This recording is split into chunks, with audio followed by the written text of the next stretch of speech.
All right. It was yeah, there was a lot going on this week. It was it was a busy week in the wrestling world for sure. We had Raw, we had SmackDown, we had Saturday night's main event.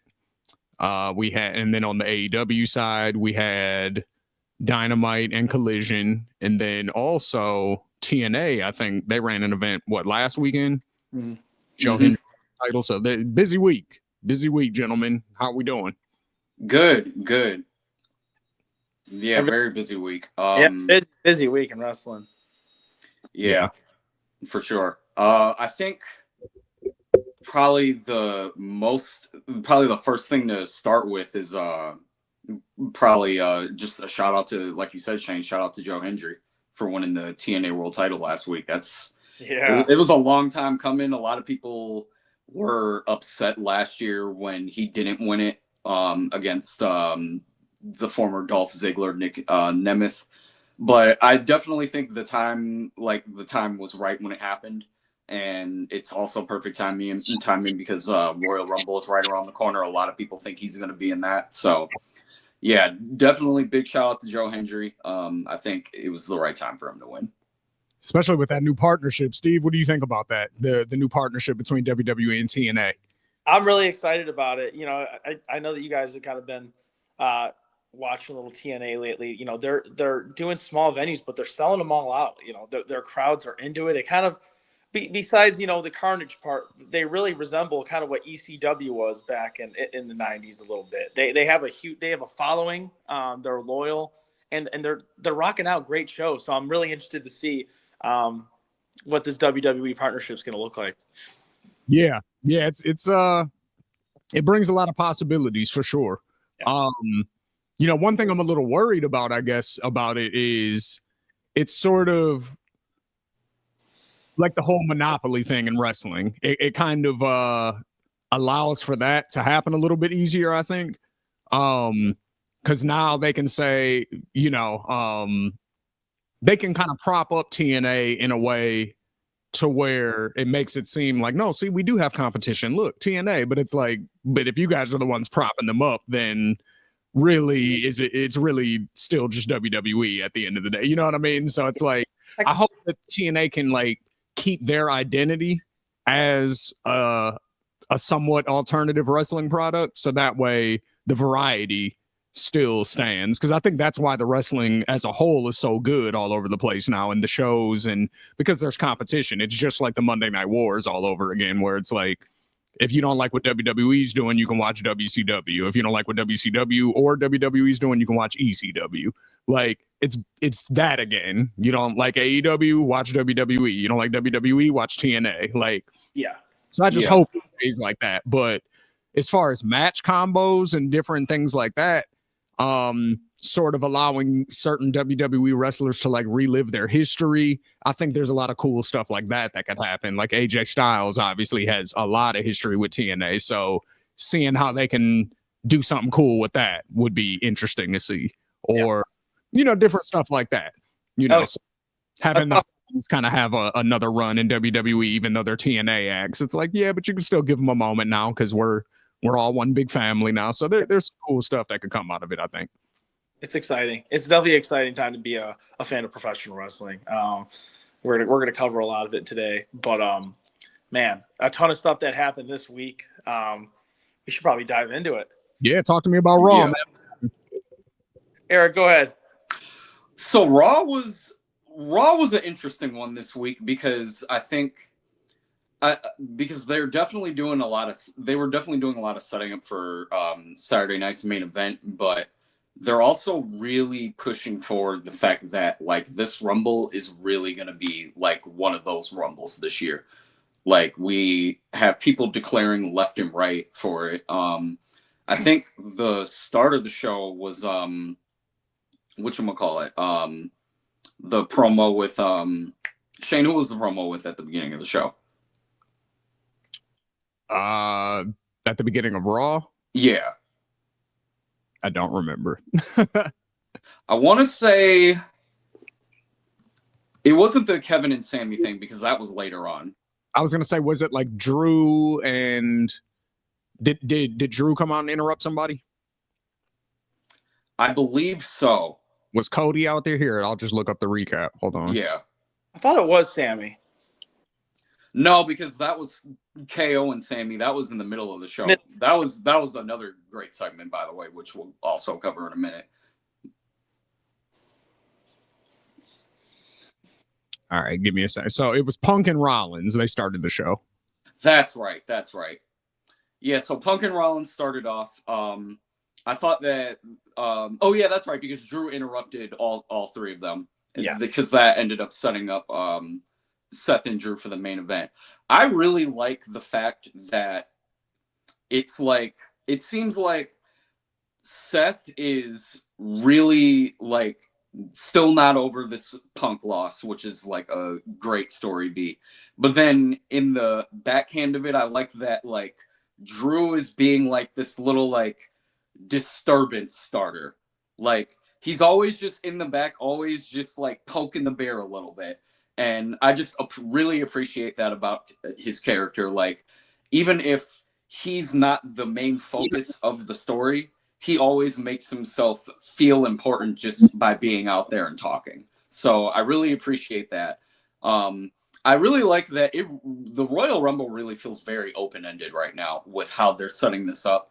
There are multiple people that I think that have a very strong case to win, and they're all really like propping each other up by like also like mentioning the other people that are also in the Rumble. So I just think that like so far on the men's side, it's being built up really strong, and the opening segments like this just kind of prove that like each person has like an extremely viable reason for really wanting to win the Rumble. So I'm just really rocking with how they're setting it up right now.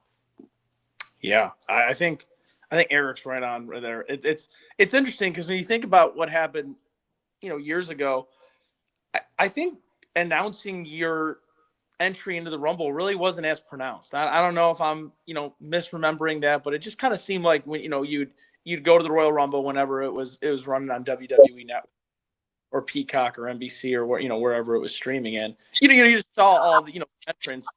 And you kind of just deduced that whoever wasn't competing in a title match, is going to be competing in the Rumble on the men and the women's side now. But now, you get these great opening and middle and closing segments with some of the top stars on Raw and SmackDown. And they're basically building these segments off of announcing their entry into the Rumble, but they're also tying it back into their personal beef with the other superstars. So it's been kind of interesting to see that, and it's getting over with the fans. Clearly they're eating it all up. Yeah, this is one of those Rumbles. It feels like 1992, 2001, 2023. Mm-hmm. That was because 2022 was the one that Brock won, and that one nobody liked. So I think it was 2023. That one was a really good Rumble. Yeah, like, so I think this is lined up to be one of those, because it's so many main event stars that are going to be in the Rumble, and they're all people who legitimately feel like stars. You know what I mean? Seth Rollins, Roman Reigns, Drew McIntyre, Sammy, Punk. You know what I mean? Cena. It's all right. Cena, Rey Mysterio. Like, it's all these huge names that are all entering. And then on the women's side, it's the same thing now, because they all just had that one giant segment. What was it, on SmackDown? Yeah. Where they basically all declared in that one segment, and then Charlotte had the promo package, and she was declaring. So it's like, okay, it's gonna be a big deal on the women's side too, because they've spent a lot of time building other stars since Charlotte's been gone. And then I'm sure Becky's gonna return at the Rumble. You know what I mean? There's always rumors about AJ Lee possibly returning, and she's been training and looking good. She's got her 6-pack going and all that stuff. So Alexa Bliss. And so Punk making back good with WWE, it's very possible that she comes back in the fold. So, there's, Trish is always floating around. So we might see Trish come back, you know what I mean? And her and Lita never really resolved their thing from when they were the tag champions, So yeah, that's true. Becky and Lita were the tag champions, and Trish took Lita out. so that she could replace her and then lost the belts. You know what I mean? Yeah. So they never resolved that. So that's always a thing they could revamp in the Rumble. So there's a lot of stuff that could happen this year. I love it. Yeah. Yeah, I agree. What was going on SmackDown this week? SmackDown was awesome, man. You know, a ton of feuds that, you know, it feels like they've kind of been putting the, you know, on the back burner now and starting to introduce some new stuff. You know, I think personally, LA Knight has been taking over SmackDown. You know, especially with his match with Tama Tonga and you know, obviously, you know, connecting with that, Jacob. You know, I think they're really making a way for Jacob to be kind of a bona fide star on SmackDown. You know, I think that they already, you know, kind of set the seed for his beef to come with Solo, you know, as the leader of their, you know, quote, new bloodline, which I think they actually stopped using that just this Friday. So that's interesting. But, so. Yeah. But Jacob, like, they're really giving him a ton of autonomy with the mic, and he's cutting really cool promos as he's walking. It's really interesting to see because, you know, SmackDown, I think, is a lot different in that it's in a state of flux right now with, like, trying to establish new stars. You know, Raw already, you know, has their established group. You know, they have Drew, Punk, Rollins, you know, Sammy. And so, you know, that's kind of, and Gunther, you know, that's your set, you know, core group of guys. Whereas SmackDown, you know, you have Roman, but he's part-time. You have Solo, who's starting to establish himself. You have Jacob, also, you know, with that group. And then they just got, you know, we could talk about this now. What do we think of Damian Priest going to SmackDown? Because I'm a huge fan of it. I'm a fan of it. I definitely like the fact that we're getting a early roster shuffle right now. It kind of felt like it was a little bit. It felt like it was time for it anyway, because the draft isn't coming up for a minute. So it kind of felt like that time to, you know, freshen things up a little bit before WrestleMania season like really starts to kick off. So I like Damian going to SmackDown. I think just I like him facing Mello because that's a fresh matchup that I don't think anybody had on their card sheets lined up for the night. So I appreciated seeing that, and you know, I'm interested to see what they do with him. Like, they had that little interaction with him and Cody, so you know, I don't know if that's going to be something down the line, like maybe a few post-Mania or something. Who knows? But you know, I'm interested to see what they do with Damian on SmackDown for sure, because I think there's a few people this week that I think really showcase that since they lost the title, it doesn't matter, that they're still super over. And I think Priest is one of those people. But there's other people that I'll bring up later. But yeah, I think he makes sense to go over there for sure. I agree. Especially because that'll also free him up from being linked with Finn Balor, because like they don't need to even like necessarily interact with each other at all for the foreseeable future. Yeah, I agree. The whole Judgment Day, Damian Priest, Rhea Ripley, Liv Morgan, all that, like, that should be done now. You said what? I think it's random. Exactly. So that's definitely done. So I'm definitely happy to see Priest over there because it gives him a chance to have some fresh feuds. And also it sort of tests to see if he's, I don't want to say a true main eventer, but sort of that. And what I mean by that is, okay, you were the world champion on Raw, but it was a bunch of new guys and Seth Rollins for the most part on Raw. You know what I mean? It's Gunther. It's, you know what I mean? It's people, and then other people who they were building from the mid-card scene with you. So Sammy, Jey Uso, people like that. People who aren't normally in world title pictures, right? So it's a little easier to stand out amongst that crowd as like a top guy. But now you're on SmackDown. Roman's on SmackDown. Cody's on SmackDown. Are you still going to be a top guy standing next to them? What do we think? The tests that we're going to see now. And if he is, then, okay, you're one of them ones now. You're just a top guy, period. What do we we think? What do we think he will be? I think he has the potential to be, for sure. I think we have to see it. I think we do have to see it, but I think he has the potential to be, absolutely. It just, depends on the booking and stuff like that. But yeah, I agree. I think give him about 6 months to a year on SmackDown. We'll see how that plays out, and then we can basically circle back and be like, did it work or not? yeah.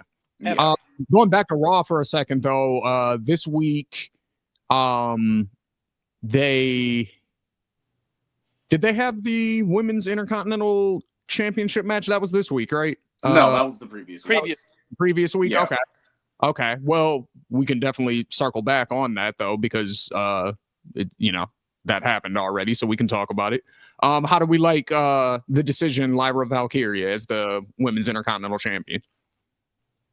I'm good with it for a multitude of reasons. I'm good with it because I think she can hold that belt until WrestleMania and be a very good first person to start off with it. And then this is just like me in my head, just picturing in the future. I think that after she holds it for a good amount, has some decent feuds, beats a few people for it, I think a really good follow-up person would be Becky Lynch because of two reasons. Number one, it would be a callback to their NXT feud when Becky Lynch dropped the belt to her. Yeah, they got history. Yeah, so they have history. And then, that was really going to be my second reason. Like, that's, they have that history from all of that. And they've been shown on screen together, like Becky kind of passing the torch to her as well. So I think that would be a really good follow-up person. So let her hold it for a little bit. And then if Becky doesn't have like a substantial feud going into Mania, I think that Becky would be a really good shout. I could see that. And then that's an easy setup, too, because all you got to do is have one of them eliminate the other one at the Rumble. And then boom. Yeah. Yep. There you go.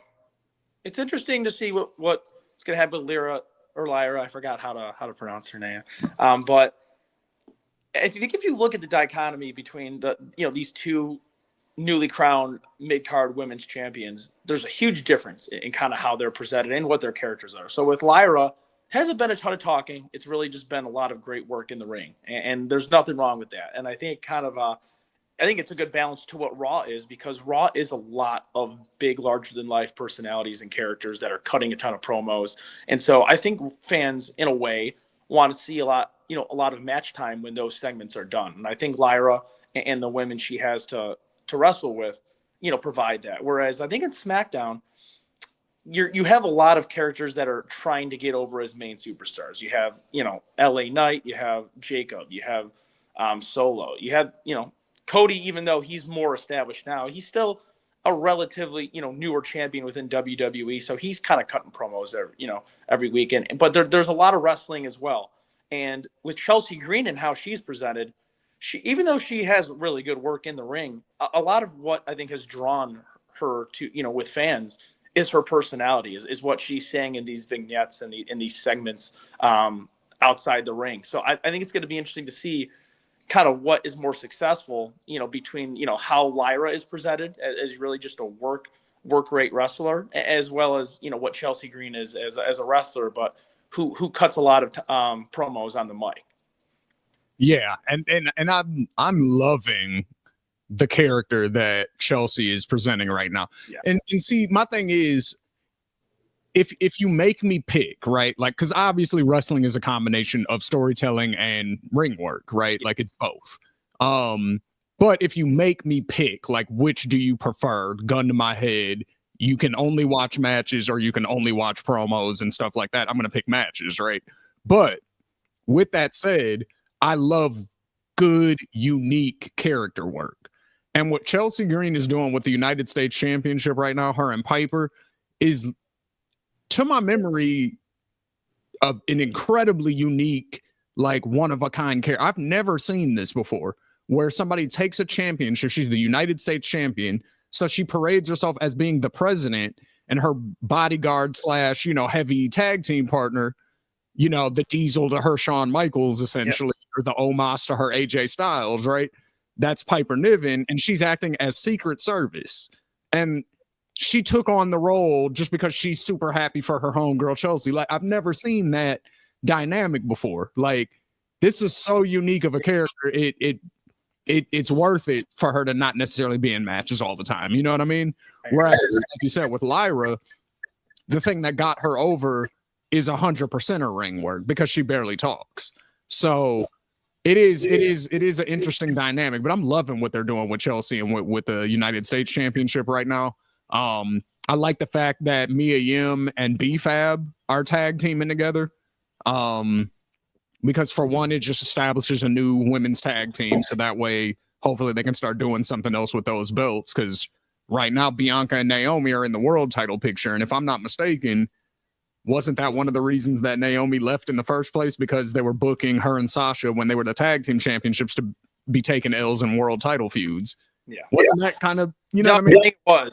And they're doing it now. Like, so it's like, all right, like, so I would like to, you know, bring back Alba Fire and Isla Dawn, because I haven't seen them in a while. I don't know what they've been doing. I don't know if they've been on NXT or what they've been doing, but Right. you know, so it's like you guys have the Party Girls. I haven't seen them that much lately. You know, so there's established teams out there that they could be using more, and it seems like they're building some new teams to where it's like, okay, like let's revamp this division. So maybe we see that, you know, in 2025, we see more of a revamped women's tag division. I would like to see that very much. But speaking of women's wrestling, I'm going to switch gears over to AEW. First of all, shout out to my Sickos Club members, because we all use our voice and it clearly works. So last week, there was a segment between MJF and Double J Jeff Jarrett, and it bothered a lot of people. First of all, it went way too long. It was a super long segment, and it ate up unnecessary TV time. Two, it was a very misogynistic segment at heart, because all they were doing was just shitting on each other's wives and moms and girlfriends and stuff, calling each other prostitutes and all this crazy shit. And it's like, if you guys have an issue with each other, like, you can leave the girlfriends and the wives and all that stuff out of it. Like, you know what I mean? Like, this is 2025 now. This isn't the Attitude Era no more. Like, you can't be doing that. You know what I mean? Like, so it caused a stir. There was a huge backlash online because of that segment, as well as because the women's match, first of all, there was only one women's match on that show, and it only went, I think, 12 minutes. So out of a 2-hour show, women's wrestling only got 12 minutes, and MJF and Double J cut this huge promo that ate up like 20 minutes of time. Probably not 20 minutes, but it went way too long, though. And they're just, you know, kind of being misogynistic the whole time. So everyone gets online. They're hashtagging more women's wrestling. We're tagging AEW. We're saying, hey, not cool. We need more women's wrestling, and cut that shit out. Like, just have them attack each other. You know what I'm saying? Like, there's plenty of stuff and content between Jeff Jarrett's career and things that MJF has done in AEW to where there's enough there. You can leave you know what I mean? Leave innocent people out of it, basically. And they listened, because this week there were, I think, 3 women's segments. Harley Cameron was the star of the show. She was in 2 of them, and she was just being crazy Harley Cameron, and it was awesome. She had a really funny segment with Tony Storm this week where they both just went straight Australian mode and were speaking in like Aussie slang to each other, and nobody could understand what they were saying, but it was just funny. And then she had a match against, who did Harley Cameron wrestle against this week? She had a couple matches this week, I want to say, but she had 2 segments on that show, and then the women's match went like 15 minutes, I want to say, on Dynamite. So then on Collision yesterday, they had, I think, another 3 women's segments, and they had a 4-way women's match, which Deonna Purrazzo won. Shout out to Deonna. Or no. No, she didn't win. I think Yuka Sakazaki won, actually. So shout out to Yuka. Yuka won. Deonna was about to win, but then Harley came out and distracted her. So that's what happened. And And then they almost course corrected as far as the, sort of misogynistic angle or whatever. They addressed it in kayfabe, but it was clearly like okay, we know we fucked up. You know what I mean? Because Karen came out, Jeff Jarrett's wife came out and was like, Jeff, I didn't like anything that you said last week. And, that's old you. And I don't like when you get like that. And so he came out and was like, I let him get me out of character and I won't let that happen again. So it's like, okay, you're addressing it. You admit you fucked up. Cool. So it's like, that's the stuff I love about AEW is because they really listen to their fans. There was a backlash and a week later they fixed it. Both shows, like they had way more women segments and everything. So I just want to salute the Sickos Club for making our voices heard on Threads and on Blue Sky or whatever it's called, Blue Ski. I don't know. I think it's Blue Sky. Blue sounds cool. I think it is Blue Sky. I haven't tried that yet, but yeah, I think it is Blue Sky. But you know what I mean? We was on social media real loud and they heard us. So I just want to say shout out. But other than that, the wrestling aspect of it, Bobby Lashley, Shelton Benjamin, the Hurt Syndicate, new tag team champions.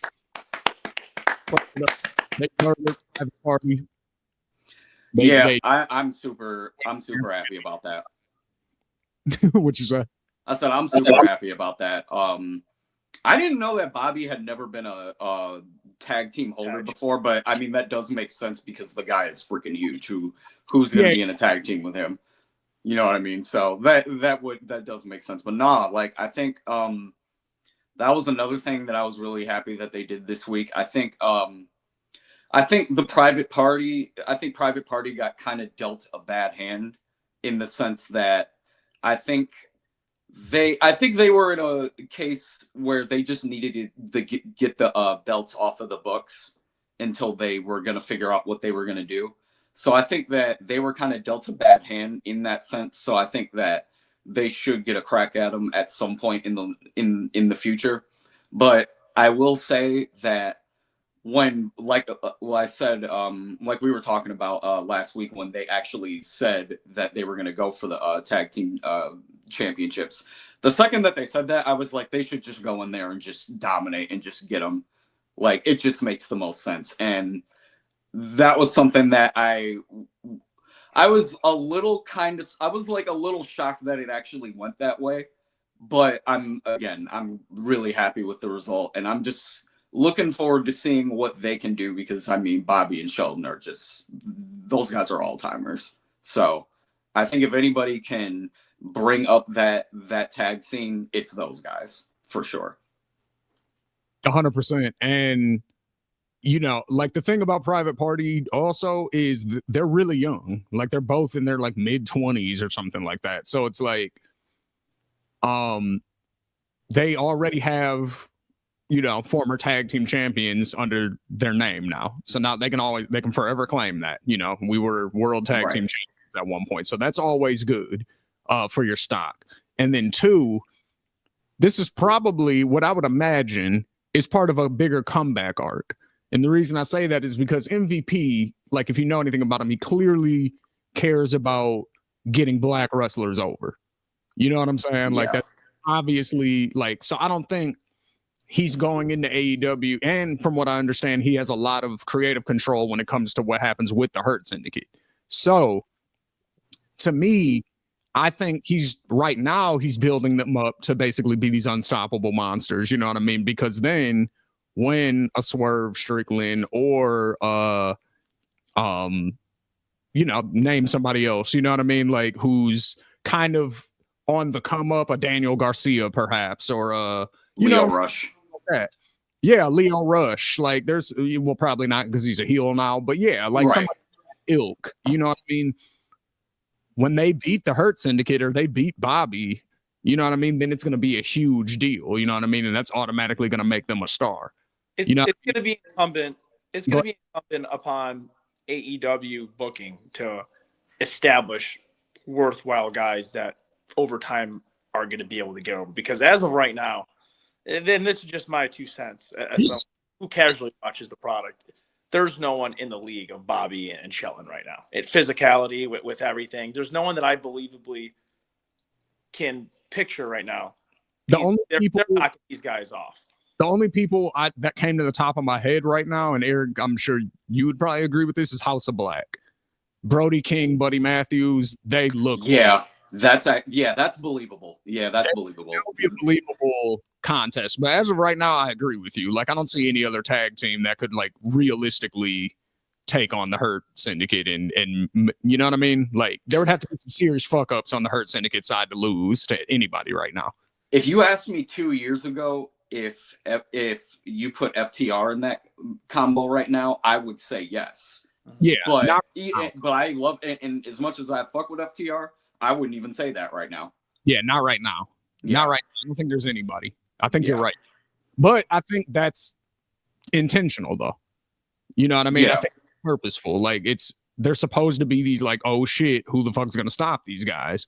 It's sort of like what they were trying to do with the Death Riders. Like, I look at that parallel, and it's almost like the Hurt Syndicate is a mirror of the Death Riders. Because it's like, I agree. That's what the Death Riders is supposed to be. They're supposed to be the scary, oh shit group. Like, whenever that music hits and you hear them guitar riffs, people are supposed to be panicking because, you know, violence is coming. But it's not. I think maybe because the story's kind of gone on for so long, and it was seeming like they were working for somebody, and we've never really had any sort of payoff. And now it's just about Moxley wanting to have control of AEW. It kind of strayed away from what made it interesting at first. Whereas with the Hurt Syndicate, they let you know off the rip, all we're here to do is hurt people and win titles. So when they come out and do that, it makes sense. You know what I mean? It's like, that's what we want to see from you, because that's what you've presented to us as your thing. You know what I mean? Like, whatever your thing is, we'll buy into it, but you got to sell us the thing. Hurt Syndicate have done a better job of that than the Death Riders, I think, at this point.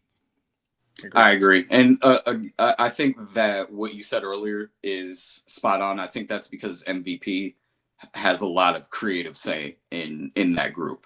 So I think that's why we're kind of seeing the difference. Yeah. Because, like, it's not even like it's like a WWE style type thing or anything like that. It's just more so the fact that MVP has been around for so long that he understands how to really get his guys over. Like, we've seen it proven time and time again. Exactly. So I feel like he's just doing the same formula that's worked for him, and that's why it's working for Shelton and Bobby so well right now. Yeah, I think that's a big deal. Like, and I'm not as big of an AEW fan as Shane may be, and that's fine. But I think the main issue with AEW is just there's just a lot of guys that aren't getting over. And that's not to say that there aren't great matches. It's not to say that there aren't a ton of talented guys and girls in that locker room. It's just, you just see it all the time, whether it's, the booking, or whether it's, the lack of mic skills, or the lack of, of a coherent story. A lot of people just aren't getting over. And you can kind of see immediately with MVP's writing and his vision for the Hurt business. You see it immediately. They come out, they tell the crowd exactly what they're going to do, and they do it. And sometimes it's that simple a formula, and it being continuous throughout programming, and it sets up a storyline where these guys are established stars, whether they're heels or baby faces. And maybe if that takes MVP having a little bit more say so over the book at AEW, then I welcome it. Like, I'd love to see him, kind of like Paul Heyman in WWE, give influence on this locker room, because he's been in it before. He's drawn money. He's been a champion. He's had a long career, both on the wrestling side and the managerial side. Yeah, and I do. So there's two things there that you said that I want to address. So, well, one thing Eric kind of said, and you piggybacked on, so I'll continue to piggyback. And basically, the fact that he's been in the game for so long, but he's also been a part of many different promotions as well. Like, he wasn't just in WWE; he was in TNA. Yep. So, like, the Hurt Syndicate really was born in TNA as the Beatdown Clan. Yep. You know what I mean? And it was him, it was Bobby, and it was a couple of other guys. You know what I mean? Then he took that idea, because it worked there, brought it to WWE, created the Hurt business. Still him and Bobby, but then you throw Shelton in the mix and Cedric Alexander. Yep. You know what I mean? Then, for whatever reason, they decide to break them up and do all the stupid shit. And then they take the same thing. They're like, hey, this still was working. bring it over, and now we got Shelton, Bobby, and MVP. It's but the two main elements of it, Bobby and MVP, are that is the continuous thread throughout all. You know what I mean? So sometimes it's just chemistry works. You know, when two people know each other and they've worked with each other for what is this, 20 years now, basically, or close to it. Right. It's easy to make magic happen because you guys know each other and you guys know what the other person is willing to do. You know what the other person might think is a good idea. You know what I mean? Like, you know how to push that person in a direction that might, you know, create something good, you know, because you know each other. So that chemistry is really important as well. So, and to your point, Steve, about people not getting over as much, what I think it's harder for them to get over in a shorter amount of time. That I totally 100% agree with you on. I think they have people that are over, but if you haven't been watching the product since 2021, 2022, then they're not over to you because they're still brand new to you. You see what I'm saying? Like a Daniel Garcia by AEW standards is over. I don't know if he's over at large because, you know, he's not somebody like, I don't know. It's just, I think that's the main thing. Go ahead. I think that's the main thing, though. I mean, if AEW is cool, sticking in their bubble, you know, that's cool. But like, I think what would be success is a casual fan like me hearing about Daniel Garcia, whether I'm on Twitter and it, you know, Daniel Garcia cuts a great promo or Daniel Garcia says something, and you know what, you watch more of it than me, so maybe he has had those moments, but it just seems like there's not enough guys that have crossed over. Besides maybe, you know, MJF. I already know Jeff Jarrett. He's been in the game for a long time. Hurt Business. Moxley because he was in WWE. But a lot of there's a lot of talent. I just don't see a lot of guys that have crossed over from the AEW bubble maybe over to a lot. Everyone knows about this guy, and he's in AEW. No. I totally and I think another reason for that, in addition to because again, like I think some guys like what I'll call the AEW homegrown talent, like those guys, they have more of a difficult time getting over, I think, because again, it's like if you haven't been watching them since the beginning, you haven't necessarily seen the growth. Like a Chris Statlander, for example. I've been watching her since like 2020. I've heard her. See, and there you go. You know what I mean? Like, so I like Statlander. I've seen the progress and the growth with her. So it's like, to me, she's super over. You know what I mean? But like, I've been watching for that long. So to a new fan, she might have more of a unique appeal because of aesthetically and because she's really good in the ring and stuff like that. So she might be a little bit quicker to gain somebody's attention. Yeah. Versus, you know, just like somebody who's just been doing it for a long time or whatever, and you just kind of follow their path. But I think another reason for that is because their roster is so big. Like they have so many people that they use. You know, because they have the Ring of Honor roster, they have the whole AEW roster, and then there's like people who float in between there and New Japan. So when you have that many people on your roster, it's hard to give everybody time. Yeah. To make sure that the stars are on every week. Like you got to have MJF on every week. You got to have Swerve on every week. You got to have Mox and them on every week. So when you have to have, you know, there's a certain amount of time that's going to be dedicated to those three acts for sure. Hurt Syndicate's in that camp now as well. But that's only like 4 or 5 acts, you know, or group, whatever. And then there's 50 or 60 other people that you have to try to find to use. It's going to be hard for them to get over. So I do think that it's a good thing that he allows them to still like do indie shows and go to Japan and do different things. Cause it's like, he allows them to get over outside of the AEW system, but that doesn't necessarily translate to a WWE fan or a casual fan because it's a different thing. Even though it's all pro wrestling, it's very different presentations of pro wrestling. Yeah, I agree. So for sure. But all right, well, we're gonna take a real quick break for this ad, and then we're gonna get into the ring and the raps when we come back. What are the top 2 problems for 99% of independent artists? Is it the music or the quality of the music? No, it's the marketing and having consistent money to fund their movement. Those worries are now a thing of the past. Shock the Culture has you covered. If you're tired of overpriced services that drain your pockets and barely move the needle in your career, then you're in the right place. You're going to see a multitude of testimonials from real artists and musicians that let the results speak for themselves. Shock the Culture helps you make real money in real time while maintaining your focus as an artist first. Introducing Shock Your Pockets. It's time to stop moving like a talent show contestant and take control of your career. Their approach is extremely transparent and fundamental. They help you make money in less time so that you're able to give your music the quality marketing and servicing that it deserves. Now it's your turn to choose. Below on the website, on the link presented below, you will see real creatives making real money. What you'll receive is access to Shock Your Pockets, the financial literacy community for creatives, monthly music marketing and blog submissions, YouTube monetization audio book, how to turn your YouTube into an ATM, STC Elite community access with over 150 musicians, music directors, and producers, how to make $1,000 a day as a rapper, the ebook, $100 quick start bonus for the first 10 members who sign up. Restrictions may apply.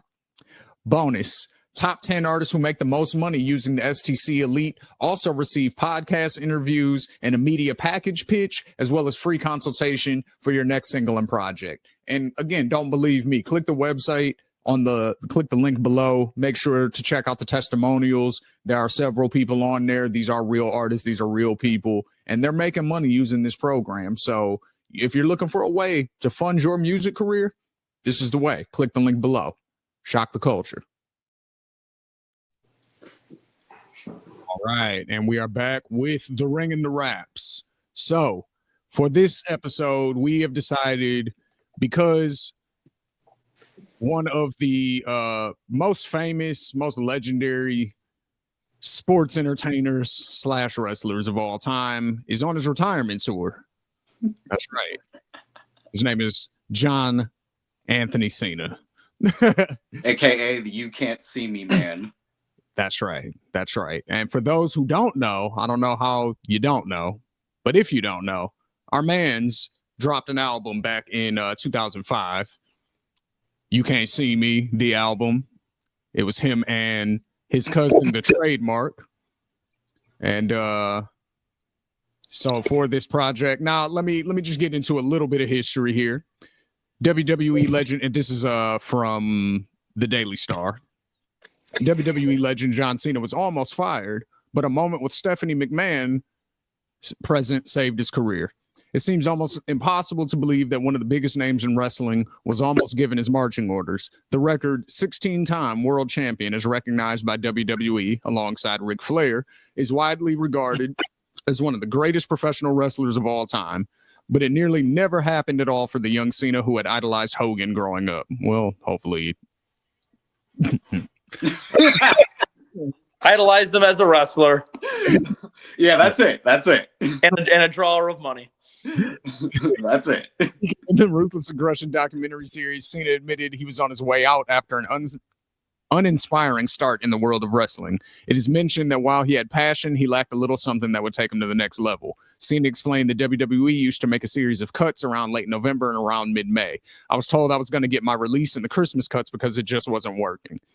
There was no argument there. They gave it to me on a silver platter. John Cena, Ruthless Aggression, and I failed, and I messed it up.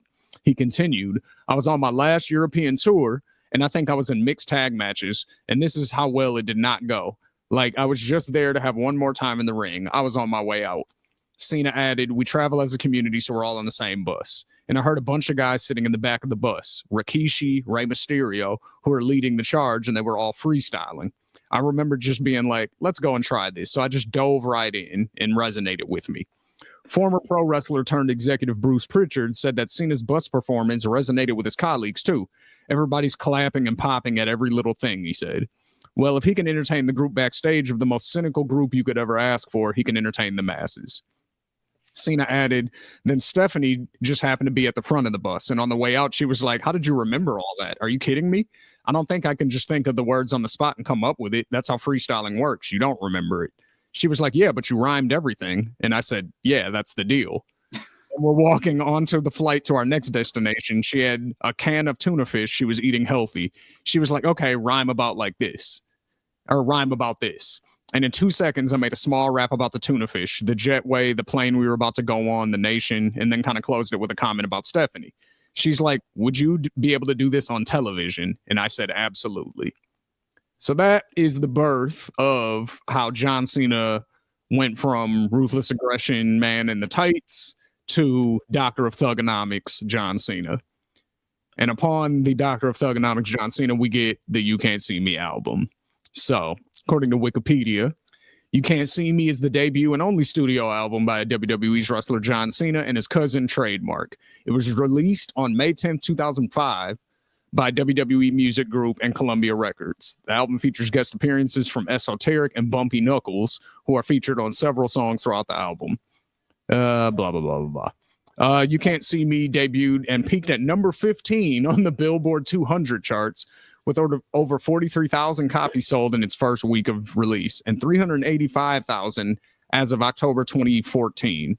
In the United Kingdom, the album peaked at number 103 on the UK album chart. So it has 17 songs on it. And this is the album that The Time Is Now is on, which has been his theme music forever.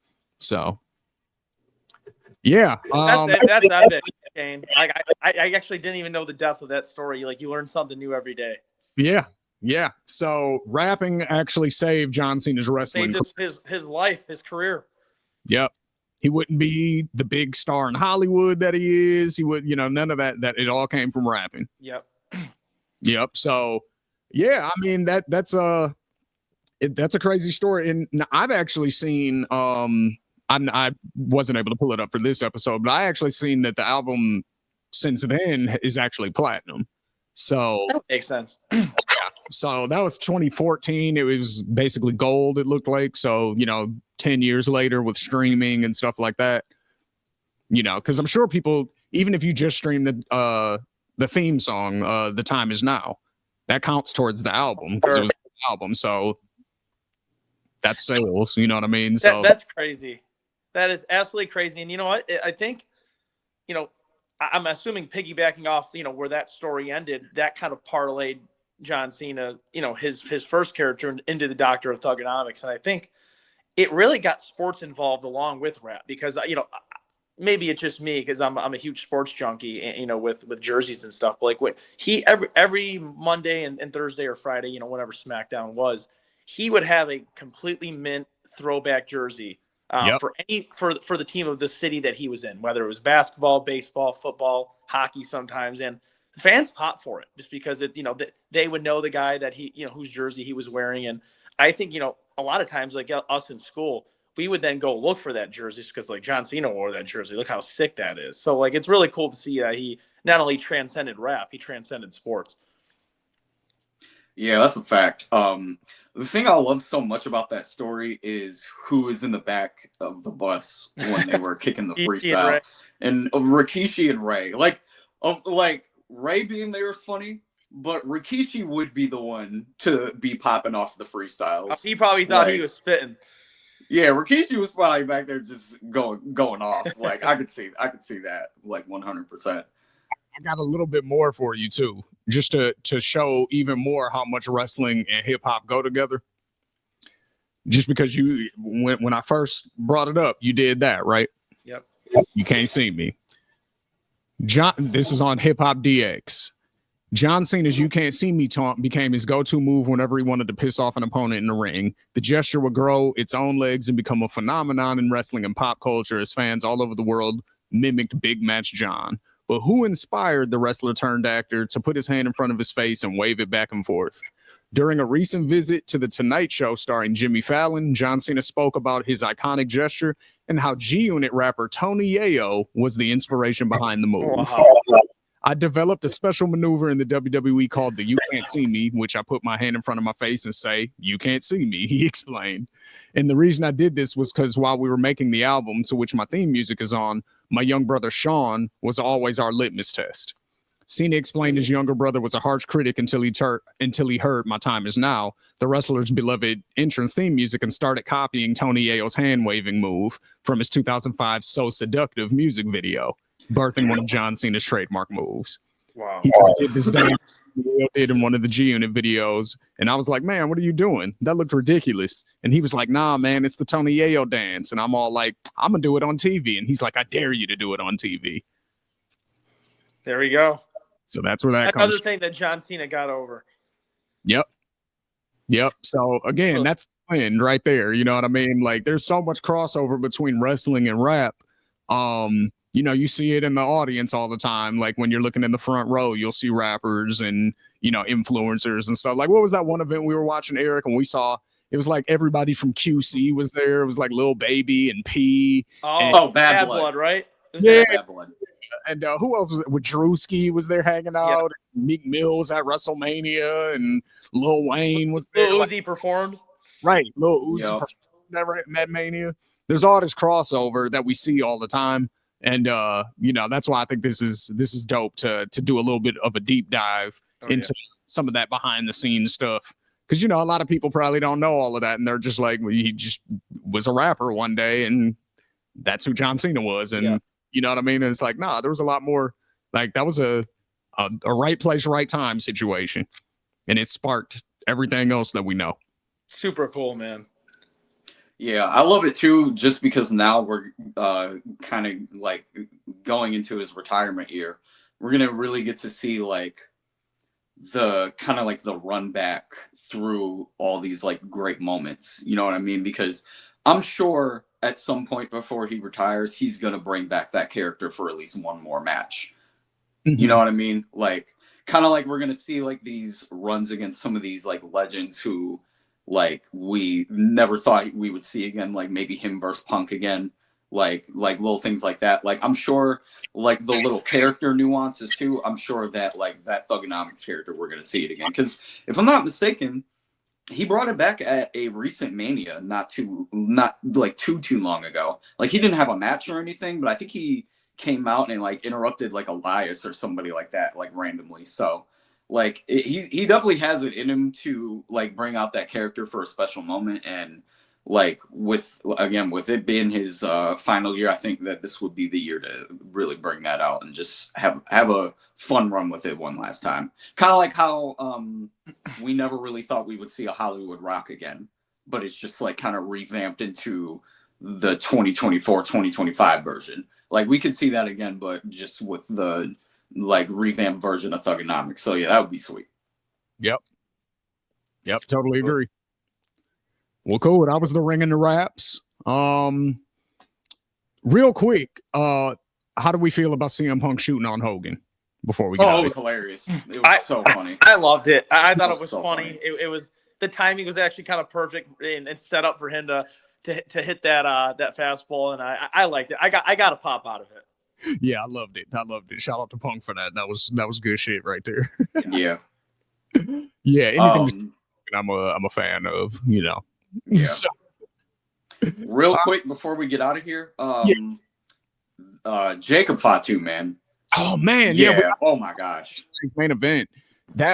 So the Rhea versus Nia match, and then the Jacob and Braun match. I of course didn't like the ending because of the DQ, but I like, you know, like I would have liked a definitive winner, but I like what they did with it. Yeah. And then the Rhea versus Nia match to me was great. Like they were their shit in that match. I loved it, and I did we love the contract signing between Kevin Owens and Cody Rhodes with Shawn Michaels. It had a lot of cool symbolism. There was a lot of cool symbolism in it that I felt like was really dope. You know, where they were, you have to, you know, take into the fact that it's Shawn Michaels and Kevin Owens, who's Canadian. You know, so there's that, you know what I mean? There's that whole thing with the Shawn and Brett thing. There was just a lot of parallels. Shawn's hometown. With Shawn and Razor, you know, both of them having the same title and fighting for who's the true champion. That's what KO and Cody are doing. So there's that parallel. Yeah, man. Like I thought it was really dope. I did too. I loved it. Yeah. When he was first announced for it, I was like, it made sense because of the hometown situation. But then, like you said, Shane, I thought about when you go back to that double champ situation with him and Razor. And yeah, perfect callback for that. like you said, Shane, Rhea, and Nia had a really, really good match. Nia is, I mentioned this earlier in the show, with people who I think have gotten better ever since whenever they lose their championships for whatever reason.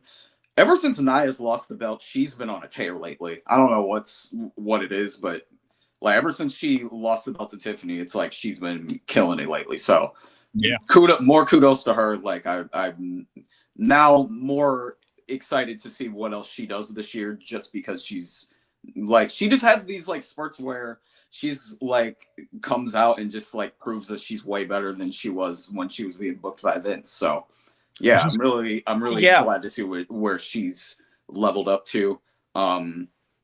I thought I really like the story that it seems like we're getting between Sheamus and Braun Breaker. Like it feels like that career versus title match is coming at Mania, like with the way that they're really setting this up.